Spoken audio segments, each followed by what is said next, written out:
It's a no-brainer.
Excellent. Good afternoon. Welcome to the January 14th, 2025 Curriculum Committee meeting. It is 3:31, and this is being live streamed on MSAD11.org. I will have us introduce ourselves. Jeff Hanley. Linda Caputo. Alyssa Tracy. Megan Carlson. Excellent. Thank you. Ms. Hardy, you're in. Okay. All right. So we have two items on our agenda today. The first one will be the draft curriculum budget, so that you can have offer questions. I will say, well, we'll get to that. And the second one is an update on our opportunity culture process for the school design approval. We'll go through that. It's been a little while since we talked about it and you approved it. And so we'll go through each thing and give you time for questions and feedback. So the first one is the curriculum budget. And what I want to say is this is not inclusive of our title funding. So that's ESEA funding from the federal government. That's separate budget. And we do usually go through that here in this group. But the allocations for next year have not been estimated. Yeah. And we've been under the impression there may be a delay. With the transition in leadership at the federal level in all areas, there's a review of budgets right now. So we're waiting to see how that's going to play out.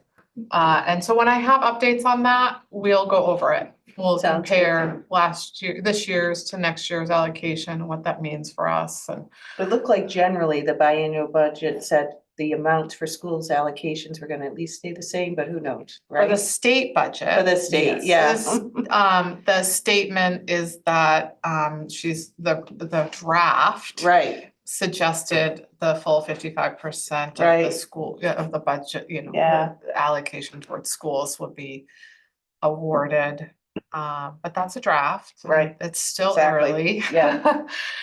And we really rely on something called an ED 279, and that has not been distributed yet. Makes I sense. believe Andrea and Pat said that comes out at the end of the month. Very good. They think, that's the Yeah, if it- anticipated yeah, date. thank you. Yeah. So this is strictly, how does this department utilize funding to support professional development, instructional tools and resources, assessment tools and resources. So we go over this every year. So what I did this year to try to make it a little bit easier, and I will need my glasses. This is new. I'm still learning how to put these things on. Right? So I organized them by the categories I have in the budget, in the local budget. And then I described what they were under the description. I drafted the amount In many cases, it is the quoted amount for next year from the vendor. In a few cases, it's an estimated quote while the vendor continues to work on securing me a quote. And so if you have questions about that, we can talk through. And I also tried to compare what is this year's budget line number to this proposed next year's budget. And there are some changes. And again, it's first draft. So do you want just a minute to look through it first? Yeah, that might be good. Okay. Perfect, thank you.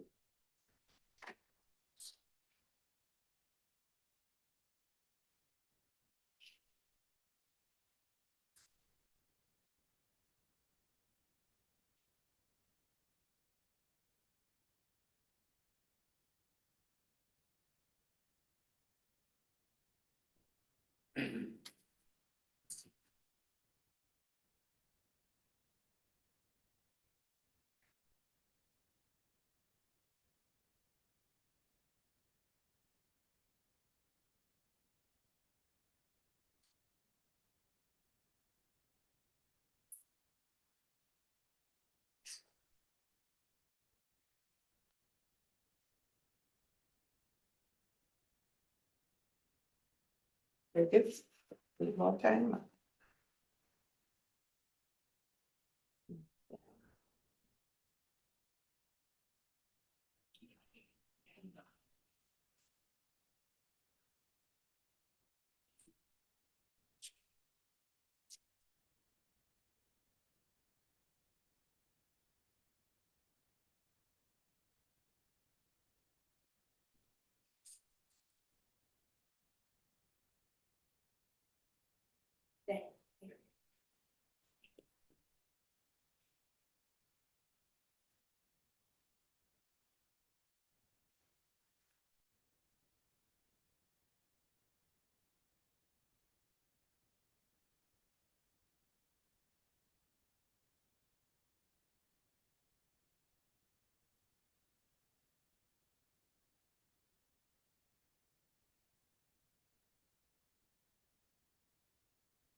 Okay, Yeah, great. So thank what you. kinds of questions does it raise for you? On the second page, when you go the over under, we get 25 in the Mhm. green.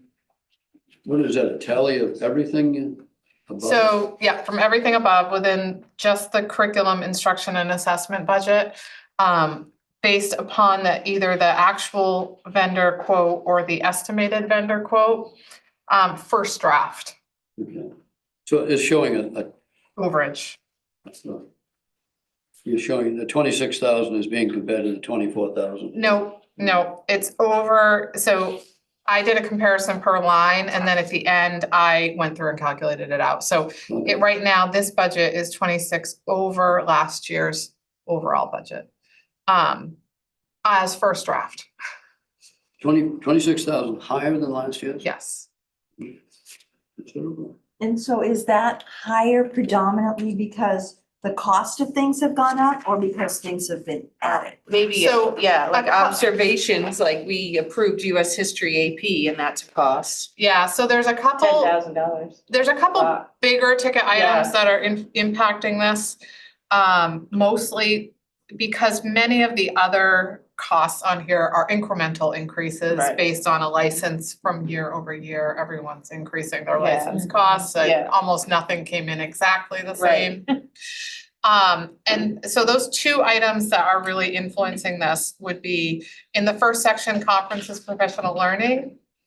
The last item there is for professional learning in district with outside support specifically on instructional pedagogy, so instructional practices in the secondary, grades 6 through 12 arena. It's here because I don't have any of the ESSA funding yet. Oftentimes, this particular vendor I can have approved under Title II, or at least some of it. And so because I don't have any of that in the first draft, I have it included in the local budget. So that's one item that's influencing the outcome.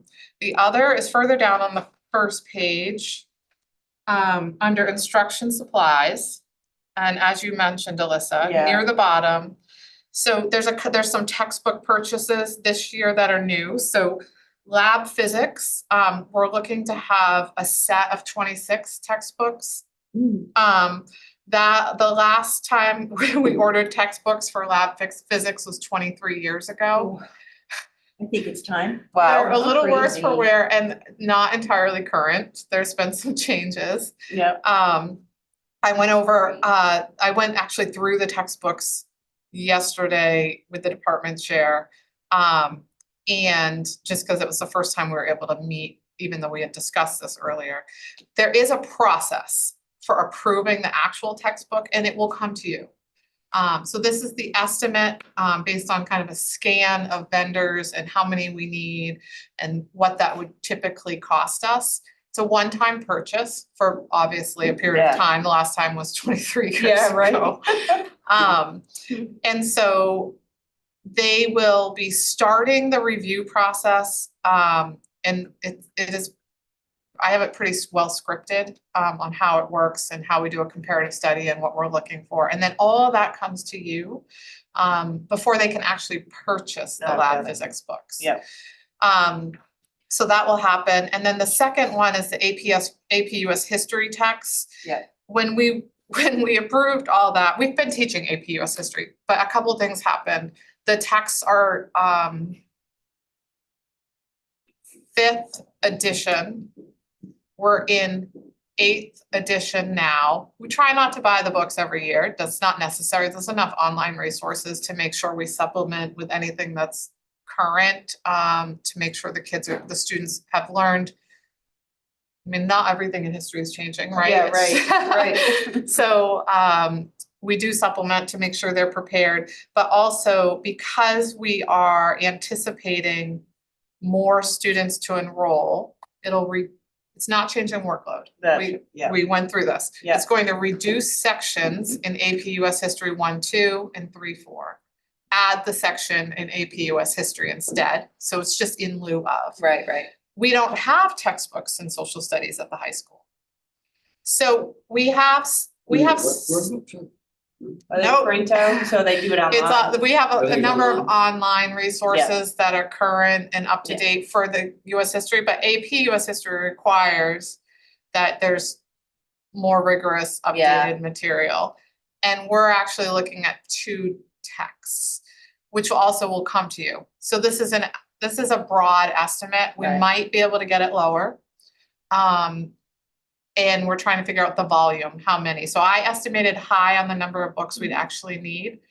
So it's actually 2 sets. So that's why it's so high. It's a Yeah. 10,000 estimated cost Yeah. with about one set being 5,000, one set being 5,000, which honestly is a pretty good price. We're not buying multi-year online licenses for it. So that's what adds up usually, because those are usually like $20 to $25. Social studies, you said, you would be buying a license, right? We've been buying a contract for the texts, Yeah. the teacher text and the student text, but not like a $20 per student license that's renewed annually. We wouldn't be doing that part of it. So that's why it's under supplies as opposed to software licenses. So it tends to be a one-time cost every X number of years. We just haven't, it's been a while. The item 2 above that, $9,800 for curriculum.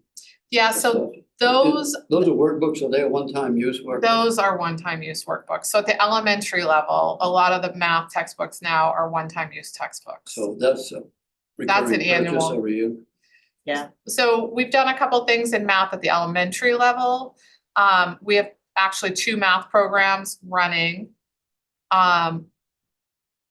The same math practices and curriculum sequence, but a different approach to teaching math. One is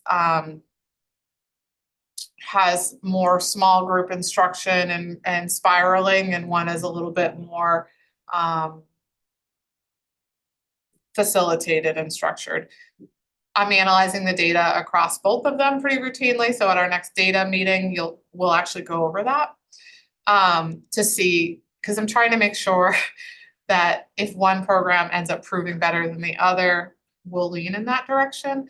But what I'm finding is the programs are both high quality. And so it's not the program that's creating any differences. Do teachers get to select the program that? They can, fit? after their first 3 years, they were able to. So, but it has to be by grade level Oh, all one grade level has to do the same program. in each building. So they can't just have one teacher do one and one teacher do the other. There has to be some continuity in a cohort of students moving forward so that we can plan for that integration of language that's slightly different across the two. I will say one program is costing us less than the other program. And so we're kind of looking at this 9,800 used to be about 19,000. So we've shifted slowly into the other program. It requires a little more professional learning to do it really well, the other program. Was that other program also a one-time use book? Yeah, it is one time, well, no, it doesn't have textbooks. It has a teacher binder, and we're able to use reproducibles from the student materials are in there, and we can reproduce. So we have to buy more photocopy paper Right, and ink. for that, Yeah. for the grade levels using that program, and then the other ones, we're buying already pre-packaged books. Can I ask an old school question? In the long run, wouldn't it be more cost effective to buy a textbook that you would use year after year? Once you found this right one Can I that go with fit the that? Can I bill, answer that? you know? Former math teacher, feel free and I'll weigh in. Numbers don't change. And, Actually, they do. well, I mean, Because old school, we were taught to calculate. Here's the numbers, do the math. New textbooks give you a real life situation. You have to come up with the scenario. Is this an addition problem, a subtraction problem? What do I have to do first? The whole way of teaching math is more reality based. If you're looking for an old school textbook, it's all calculation. And that's not the way math is taught anymore. It's taught in real life scenarios. So that is definitely one of the aspects. So a lot of textbook companies aren't producing textbooks. the hardcover textbooks you can use year over year. There's a couple of reasons for that. One, manipulating the text and all that they like to say is easier for kids. I will say kindergarten teachers don't like workbooks. They'd rather rip the pages out and use it one page at a time. Yeah. And if it's a consumable book anyway, I don't care if they rip the pages out and hand them to the kids or have the kids learn how to use a bookmark. At kindergarten and they're 6, it's fine. But if that's the option we have, they don't have a hardcover option where we wouldn't rip the pages out. right, yeah, I understand. But I mean, The in other- the long run, I mean, I don't want to get into the weeds, but in the long run, would it be more cost effective to find a book that meets the requirements you're talking about? That you would The kind issue of year after teaching I'm year. talking about doesn't ever come in a hardbound book. Well, and Well, it's harder to find, Jeff, honestly, because it's more cost beneficial for the company to Yeah, produce a exactly. consumable every year and upprice it. Well, the I'm gonna last, start my own company. the last Feel curriculum. free. Yeah, right? The I've thought last of that. curriculum that I used came in little pamphlets about, Almost like a weekly reader kind of thing. well, no, Yeah. it was like Yeah, a third Yeah. of this, and it Okay. was maybe 40 pages long, and then you used, in theory, 10 pamphlets a year, but no one ever got to all 10.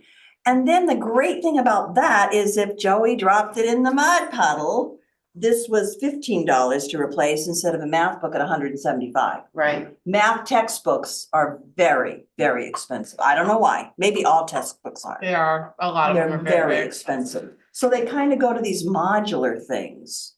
Yeah, I'm just looking at costs The overall. most cost effective for us currently with what we've approved as a board for the programming is one of our elementary math programs over the other one, the most cost effective.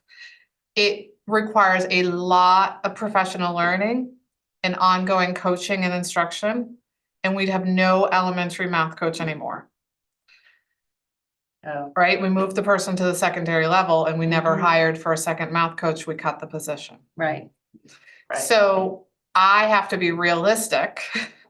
And so that we have this option and then we coach in based on what's their skill set, what's the unification, how much from grade level to grade level. How many resources do we have to make this a successful endeavor? So that's why we're holding on to this other one, but we went from 19,000 to 9,800. So we're getting there. I don't have any problem with that. I mean, good questions. That's why we have this conversation. Yeah. That's why I try to make sure everything is here for you to see. Yeah, you definitely can tell the difference, Jeff, as an example, my 4th grader and my 10th grader, she used to come home with books and he doesn't, like Angela's describing, it's that floppy book or the pages, right? And then they do stuff in class and. Activities. Yeah, and to Linda's point, it's almost like teaching them for the testing, like the equation isn't just, you don't see the 12 times 12 equals 144. Like when I was in school, you had the chart, right? And you just memorized and you knew the answer. Now they have these scenarios. And so it's Well, I like, know, I've yeah, tried to help my grandchildren. It yeah. doesn't make sense. some of it's like, It eventually gets to the yeah, procedure, it does. always. Yeah. It's just giving students what's the most efficient way for them to get to the proper result using effective and strategies rather than. And understanding, not just memorizing. It's all That's about the part that's understanding hard. what you're doing. Yeah. Well, The show your work part is we always could have where a I discussion struggle. on that. Yeah. I believe in memorizing the times tables. Oh, That's- that, of course, but Come you on. should make sense out of it too. Yeah. Be able to justify your answer, not, They Oh, yeah. still do that, Yeah. but they try to lay their foundation first for like, what is a times table? Right, How does it right. actually work? It's repeated addition What is and a how does that checkbook? work? Yeah. And then let's make sure we. Okay, I didn't mean to tie up the conversation. No, it's fine.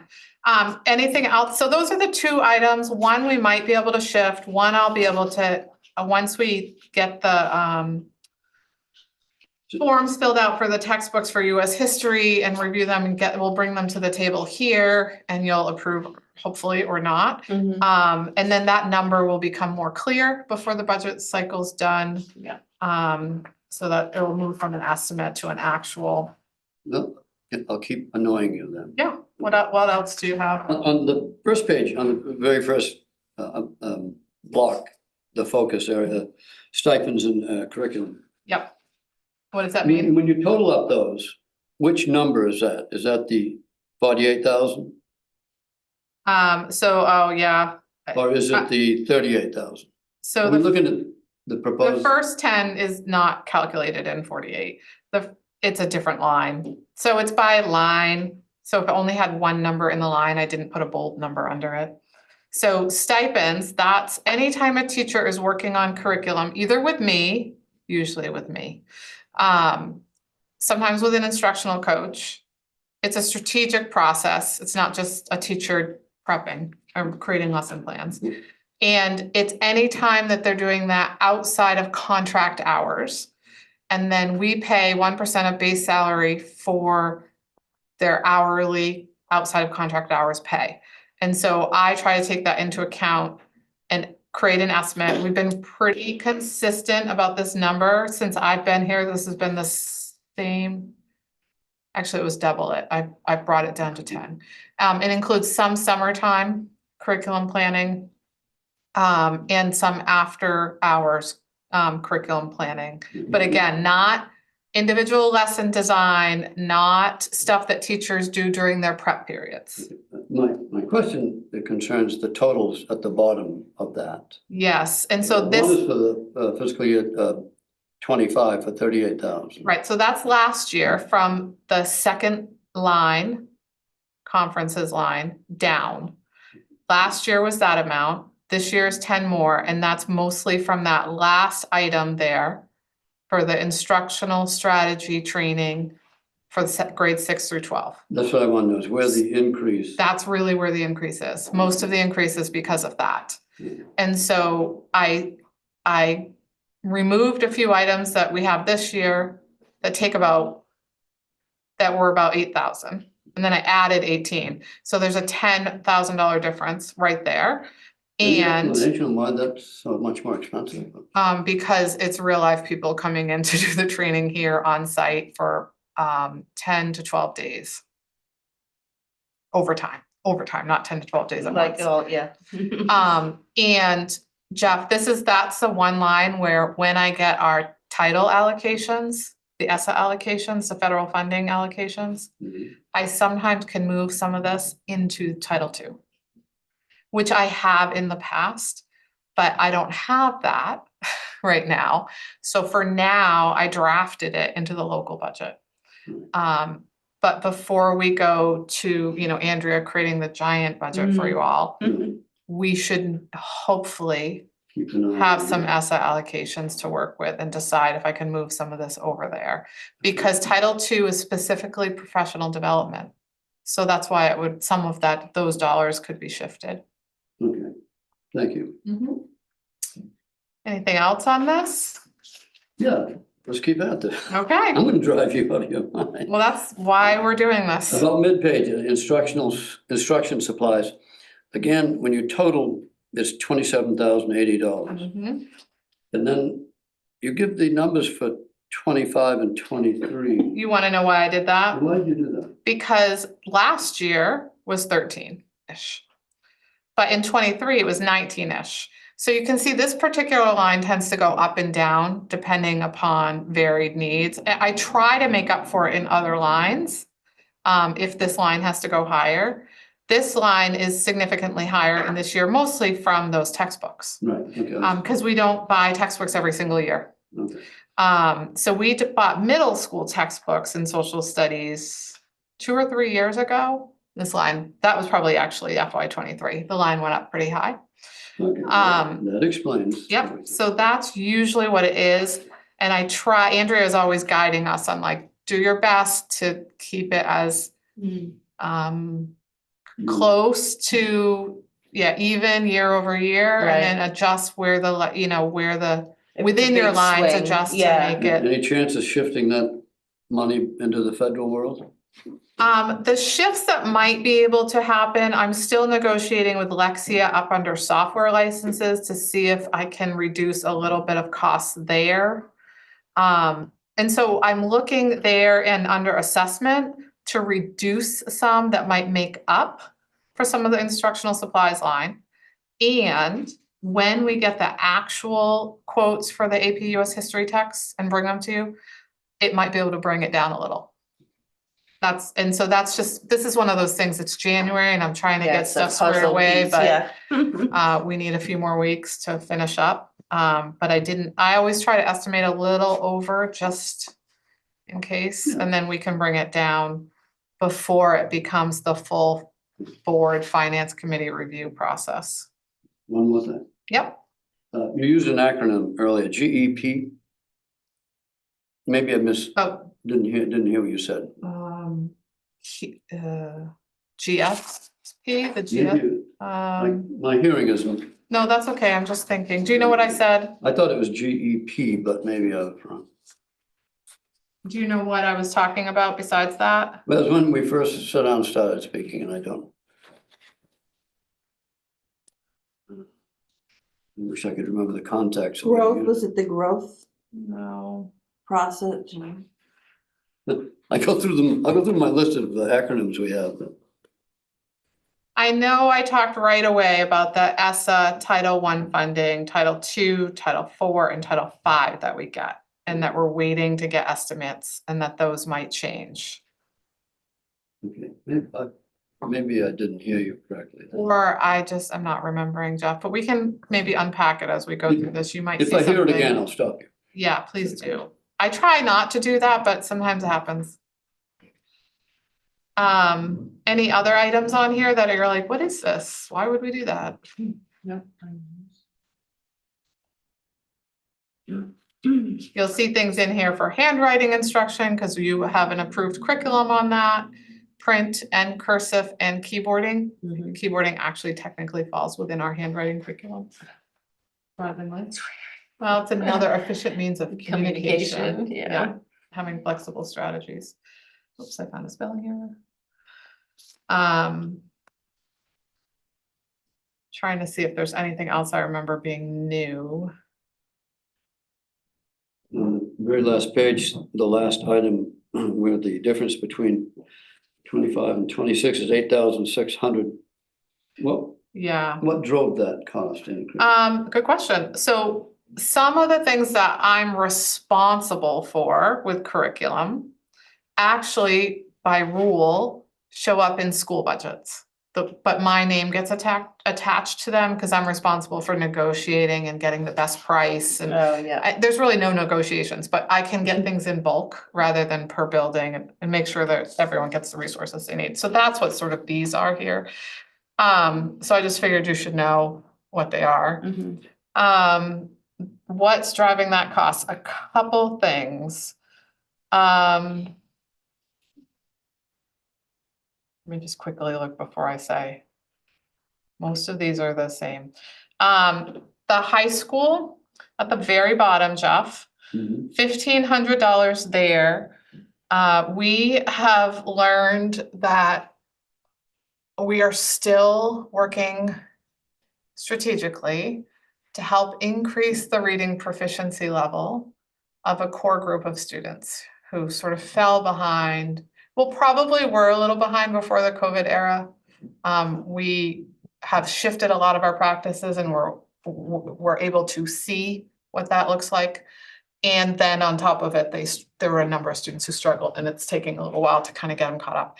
As a result, we don't have some of the reading material that has the appropriate content, but at a reading level that they can manage. And so what I'm trying to do is little by little, get some of that available. So $1,500 is really probably 100 student materials. Wow. That's it. But I'm trying to be realistic about. But is that how much. big you think the cohort is that needs it, or is there more? Well, I mean, that means like touch point, like actual text Right. or something. So Wow. if you want a kid to use more than one or have access to more than one. Got it. It's called high engagement, low reading abilities, but it's focused on content. We're trying to drive some of that up. And you'll see like what didn't change, the middle school classroom libraries to support curriculum. So we need some student choice books that allow for small group, like book discussions and also sustained silent reading. And we're finding that we need some more contemporary ones or teachers have retired and brought their whole library with them as they retired, as they should. It's their library. They probably purchased them They by probably themselves. did. I We don't have a agree. history of purchasing them. So now what we're doing is instituting a classroom library in every English classroom, which would, and so it's a long-term plan.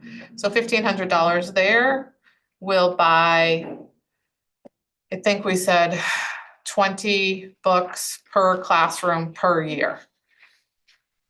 Wow. And if we did it for Yeah. 3 or 4 years, we would actually have a classroom library that has different reading levels and is aligned to the units of study. Are there still, going back to the dark ages, that you get sent home a flyer and kids could buy books? Guess what? Our book Last fair's in day. 3 weeks. You Okay, should come and by. do teachers still get points for that to get free books? It's Yeah. just, it's Okay. external to No, curriculum no, or to I'm the not budget. saying, but that's an additional way that libraries know. could be built up. I don't know if the middle school does, but the elementary schools do. Yeah, we Our middle actually school did. shop for the teachers and buy for them. That's what we use our money. Cause they're smart. Scholastic will only give you money back to buy their own books, right? Mhm. So we have the teachers pick out their books and we basically pay for them with what we raise. Yeah, it's a good call though. And when we implemented the literacy curriculum 4 or 5 years ago now in the elementary schools, we intentionally used some grant funding and bought a reading library for every classroom, which has through a range of reading levels. So we could say as a board, every classroom, no matter who the teacher was, how many years they've taught or not taught, there would be a solid reading library in their classroom, which I think is really critical. And it's built into part of the literacy curriculum for them to choose some of those books and use them.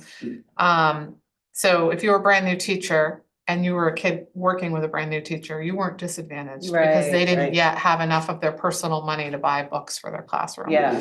I was gonna ask you, I don't have a child in school, and I've been in school for 25 years, so when you say that, you have an actual a selection of books a student can take.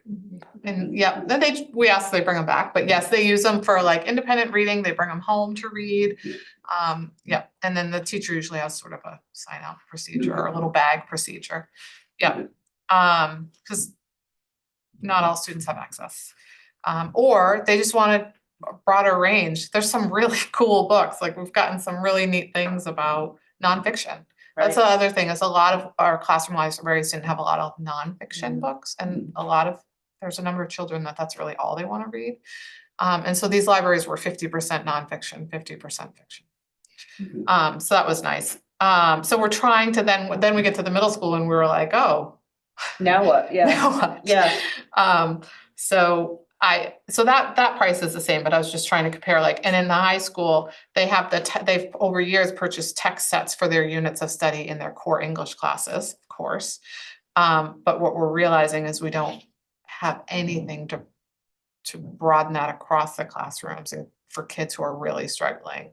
They only have really rigorous high school reading level material. But you have the books on tape for struggling learners to We listen to? also have Yeah. those through the library. Their librarian works with the CD, classroom whatever they're on teachers now, but to yeah. make sure, yeah, it's all like online listening kind of. Yeah, that makes sense. So the other price on here is in the earliest grades, and so this may be something we'll have to talk about in the next draft, but I added in, so a price tag that's different is I added in decodable text. So that's on the lowest learners, when they're learning to read. We used to read books like Sally and Joe would buy a cake and eat it or something, I don't know. Bake a cake. Bake a cake to take, and there'd be pictures of baking a cake Right, and so you then knew taking kind the of what cake. was, yeah. So you predicted your reading based on the pictures. Well, they've of course discovered that that's not probably the primary strategy for reading, that they should know how to actually decode the words on the page. And that pictures can be helpful, but they shouldn't be the sole source for reading the text. Because then when the words get harder, they don't have the skill set to untangle those words. So we've been. That's part of the increase then. Yeah, so Went from 0 to that's really 5,000. where your increase is. So we have some, because with our English literacy curriculum, they came with it. But what we've learned is when kids are in that phase in their learning, and it's not forever, because you want to move them into authentic text, connected text as soon as possible. We don't have enough variety for them. So they're reading the same book over and over and over and over and over. And we need to give them an opportunity to learn a few more books so that they can apply it in a novel situation, but not have it be so hard that they can't do it. And they're just expensive. And so I was trying to be reasonable. We have 4 elementary schools, 3 in the K-1-2 range. So really that's like $1,250 in each building across Yeah, 7 or 8 classrooms right, or even per 10, building. So it's probably, really yeah. not a lot at all but it's a little more than we have. And if we have to make an adjustment, we'll make an adjustment. But I wanted to kind of at least put it in there in the first draft, because teachers are really asking. I mean, they're being creative. They're trying to find some online printable decodables. There aren't as many as we'd like that follow the kind of the research pattern that we're looking Not only for. that, but if you print them out, it's not very durable. Yeah, it's a one-time use, and then we're printing a lot, Right. and then we're buying more paper anyway, Yeah, at so you $70 a come in- case. yeah. Coming full circle there. And these books are reusable. Yes, But and if they you stay in print the. them out, they're not gonna survive. Yeah. Most of these books will stay in the school. Yeah. We have Title I has some that we can send home, and if they don't make it back, Yeah. it's not the end of the world. Okay. Yeah. So that's really where that increase is for the most part. And again, there's one in blue there that just the consumables, those in English. They're like special notebooks the kids use, I and then they remember bring them those, home. yeah. I mean, it's a little more than that because that seems like an enormous price, but we're talking 60 classrooms. I was gonna say that. so, yeah. And Is it- so is- that, they're working on that. I actually just got the quote in before I came downstairs, but it was so Is- tight, I couldn't, I couldn't get it in here fast enough. Is that a yearly expense? That is, but the cost of the program was $150,000. And that we're not doing yearly, we're done. Yeah. So this is pretty minor. Like the tool to go with the program, basically. So we're replacing that program with this one, so. No, we're still using that. This is just like the special notebooks that kids are writing in every year and bring home when they're done, Yeah. kind of thing. Yeah, we are gonna be using that for a long time. Yeah, it costs the return on investment there to, yeah. Yeah, and and we may be able to, once I get a chance to actually read the fine print on the quotes, I may be able to get it yeah, down, but I maybe. put last year's price in just as a Yeah. placeholder so that, I was cautious about the budget. Mhm. So any feedback specific? I mean, you have good questions. Do you have? No. It is first draft, so feedback now is a good time to offer it. There's nothing that sticks out like that we don't already, you're very good at, you just described it, the Tetris game, so I appreciate that. Cause you know. Yeah, I what mean, I'll have things- another draft in 2 weeks. Exactly, so Yeah. I think that's all we can hope for at this point. And all things considered, less than $10,000 seems reasonable in the grand scheme of things. And that's across 4 schools. Right. Connected to me, but there is right now, under first draft, there's Yeah. a $26,000 increase. 26, yeah. I'm sure I will be asked to reduce that sum. Totally, yeah, But I wanted to be really clear about Yep. what the first draft came in as. thank you. Okay. So the second agenda item is based on opportunity culture. So let me kind of walk you through it before we go through the timeline. So just as a reminder, the strategic plan has a theme. One of the themes is educator sustainability. That's teacher, a tech, and administrator, or any school staff. And one of the strategies is to kind of rethink the design of our school to increase formal instructional leadership without increasing overall workload and asking people to take on roles that are gonna take them well into the evening, because then we have no sustainability, right? So in what ways can we organize our school day, our system, and support our student learning to share the instructional leadership in a way, so it's not all on the principal, but where it matters most in the classroom and with their peer colleagues. This is not a new concept, right? Instructional leadership is something schools have talked about forever and ever, and the formal, and if you think about it at a secondary school, a lot of secondary schools have department chairs, or they have team leaders at the middle school, and we do. We're looking at that particular model in the secondary space as well, but elementary schools often don't have those strategies. They have one principal, all the teachers, and you're kind of relying on that. So one of the ways in this district that we've sort of been trying to respond to that is through the instructional coaching model, which is great, but they have like 40 or so teachers each to work with. So it's great when they can intensely support, but if you're thinking day to day and the impact that the day-to-day then rolls up to the administrator, we're trying to find a way to organize so that it's more efficient, increases student achievement, supports small group tutoring culture, and is more sustainable for staff. So this opportunity came along, and it is really, we're not paying anything for this right now. It's the design process is funded by the Davis Family Foundation. The people who are supporting us through the design process are paid by them. It's based on 5 principles, which is increased student achievement, increased educator sustainability, increased student tutoring culture, because we know the more small group instruction you get, the more you meet the kids' needs, the more quickly they can achieve, and do it in a cost neutral way. That's actually one of the pillars, is like a budget neutral system. Yes. So we've kind of talked through this all a number of times, at the big board level here a couple times.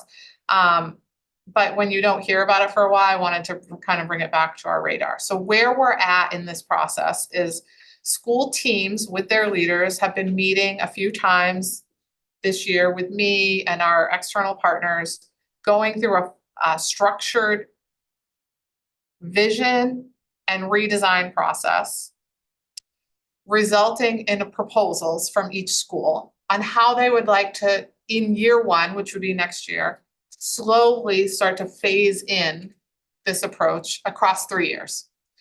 Do so in a budget neutral stance, but that recognizes formal instructional leadership with some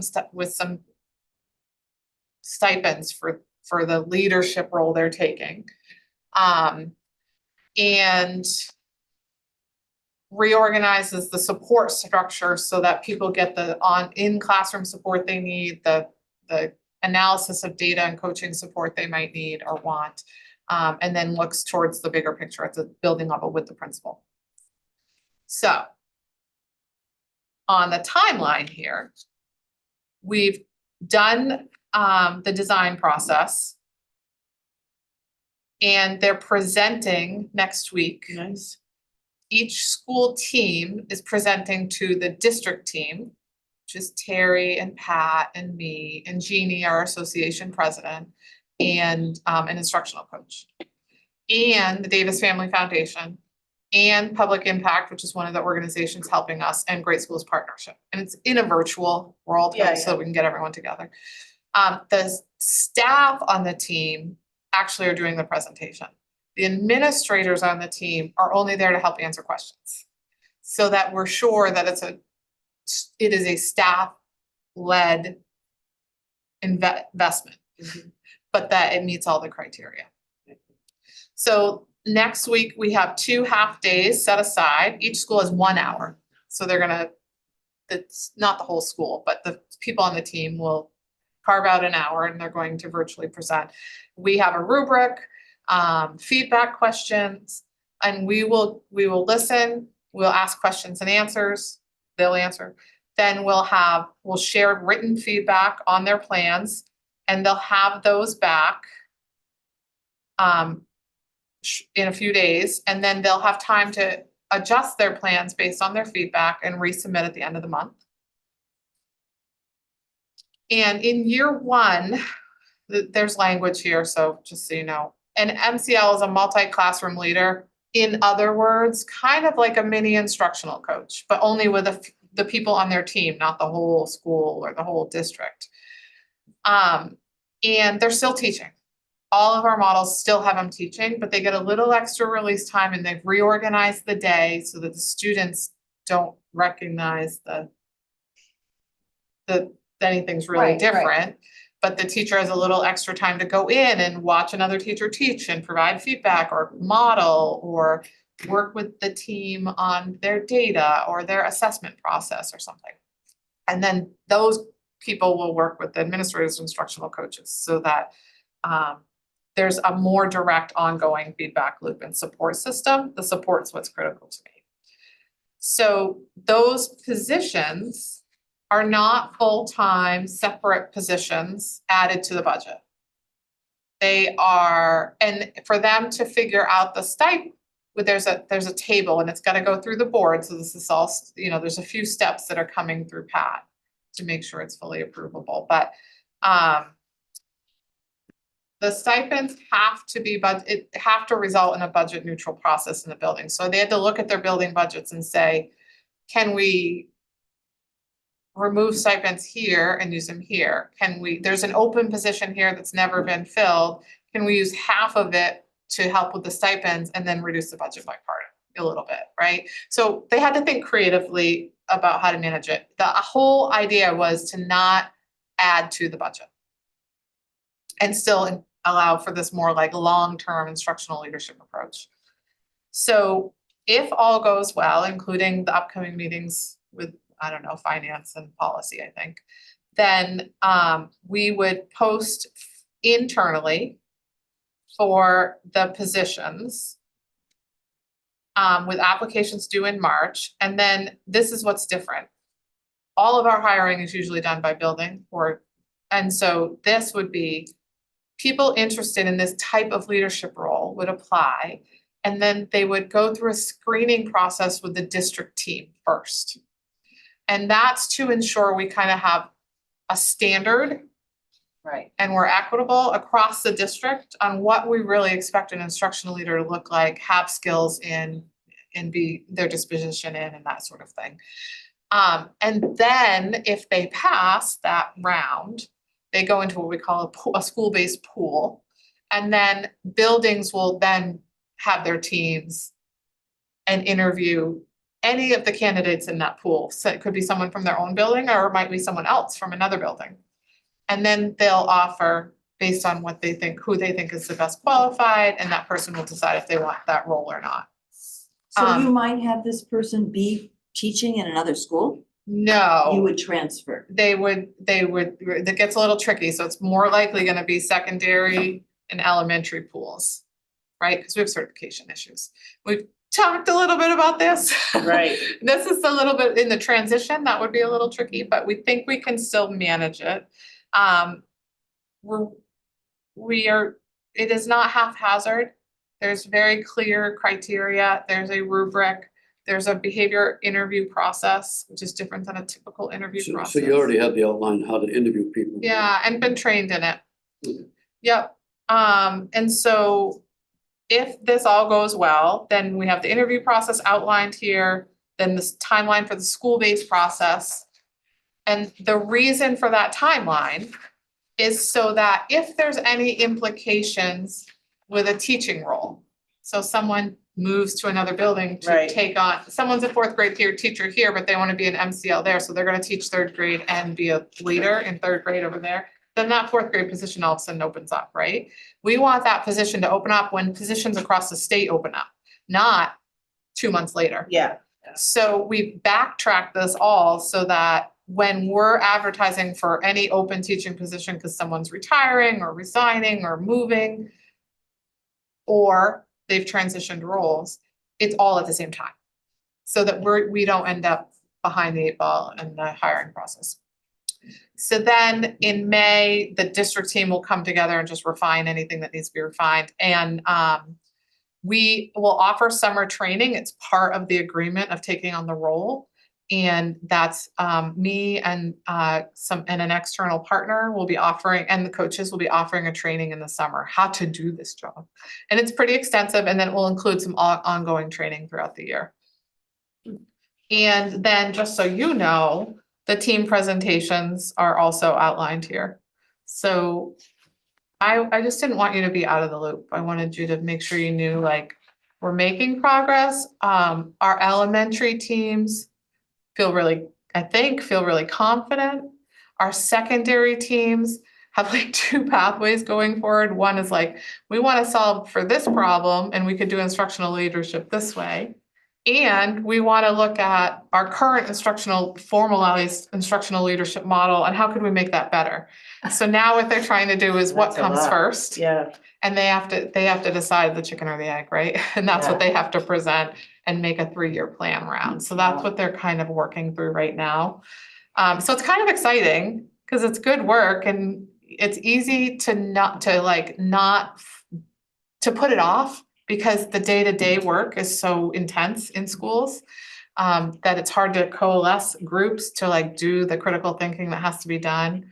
Oftentimes you want to wait till the summer because you need like space, but these folks have done it. They've like made lesson plans and they've had subs and they've come together and they've done the work and team-based work. It's really pretty remarkable. Really great ideas. Some of the ideas that might not show up in the end under the school design process look like they're going to take shape at some point anyway, Oh, that's because it's cool. resolving some other challenges we're having. Any other districts working with us and getting any feedback about? So outside the state, there's a lot of districts. In Maine, there's 3 districts queued up to start next year. So we're definitely the district this year that started. And part of the Davis Family Foundation wanting to be in on the interview process is because they want to see, is it worth the investment? Is it going to make sustainable change in a way that supports students, makes the job of educators and administrators a little bit more sustainable than it is? Because Well, it's a I think career most of you incentive were for at, some, yeah, maybe. most of you were Yeah. at the staff, the board workshop where Yep. we went through like, what is the day in the life of lately? And it's Yeah. really, really different from when I was teaching. It is, and it's a lot. And we set the bar pretty high for ourselves, and it's hard if we don't meet that bar. Sometimes it's even more challenging, and so we want the system to right itself so we can keep helping people meet those expectations that they have for themselves and we have for our students. Well, that's So, encouraging, though. That's good. um, What's the population size across the district that are taking part in it of our teachers? every team is about 6 people. Oh, wow. Yeah, so if you think about our smaller schools, that's actually a pretty big Yeah. group. And it's not all teachers, it's like teachers, ed techs, Yeah, a social worker here and there, an administrator. well, that's good. Some allied arts teachers, not just content teachers, Oh, depending nice. on the group. Yep, So that's nice. That And is it's- nice, It's yeah. not always the same people who do everything. It's a pretty diverse group nice. in each building. Is there a method to measure success when? Yes. Yeah, and there's a couple ways we're looking at that. One is through the evaluation process of the instructional leader. There's, we're working on how to document that now because it's a little tricky because you can't just say the state test. Because not everyone has the same influence over the state test that some people do. So everyone has an influence, but a direct or indirect. So we're working on that organization right now.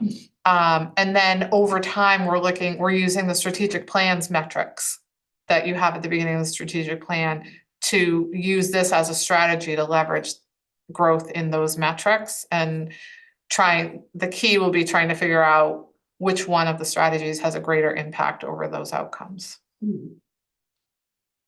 So we're trying to Well, keep that's it tight, exciting, no? trying to keep it tight, yeah. I apologize, I have to pick up a child in No, and minutes. it's just about And we're 4:30. just about ready. So we're I good. move we adjourn. Yeah.